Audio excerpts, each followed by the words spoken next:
પોરબંદરના માધવપુર ગામે આધાર કાર્ડની કામગીરી ખોરંભે જતા લોકોને ભારે હાલાકી ભોગવવાનો વારો આવ્યો છે।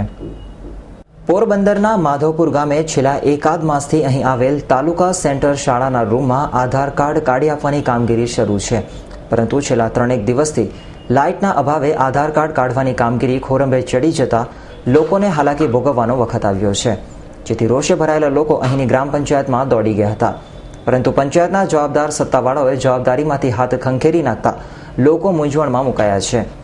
આધાર કાર્ડ વગરના લોકો આધાર કાર્ડ કઢાવવા માટે તમામ કામધંધા પડતા મૂકી સવારના 8 વાગ્યાથી આધાર કાર્ડની ઓફિસે ગોઠવાઈ જતા હોય છે, પરંતુ જે સ્થળે આધાર કાર્ડની કામગીરી ચાલી રહી છે ત્યાં વીજ પુરવઠો વારંવાર ખોરવાઈ જવાથી આધાર કાર્ડની કામગીરી ખોરંભે ચડી ગઈ છે, જેના લીધે લોકોમાં રોષની લાગણી પ્રવર્તી છે।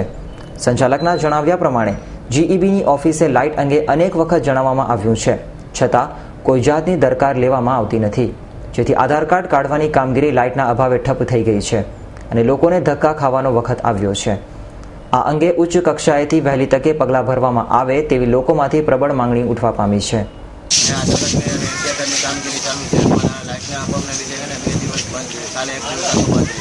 સવારે અમે ફોન કર્યો તો કીધું કે 3:30 આવશે, એટલે પહેલાં લાઈન આવી ગઈ 12:30, એના લીધે આખો દિવસ બંધ થયો। આજે પાછી સવારની લાઈન છે, કલાકે લાઈટ વહી જાય છે, પાછી અડધી કલાક પાછી આવી જાય, એવી રીતના બંધ થઈ જાય છે, એના લીધે કામગીરી વ્યવસ્થિત થઈ શકતી નથી। શાળામાંથી આ કામ પછી મૂકીને અમે આવીએ છીએ। હા, બરાબર। ત્યાંથી ઢાકર પછી મૂકીને 2 દિવસ હેરાન થાય, આ કાર્ડ હાથ થઈ જાય, કોઈ અમારો કોઈ એલો નથી આવે વારો આવતો, ઢાકર છોકરા બધી મૂકીને ધંધા પર ખેતી મૂકીને આવીએ। Shantilal Mewada, S9 news, Madhavpur.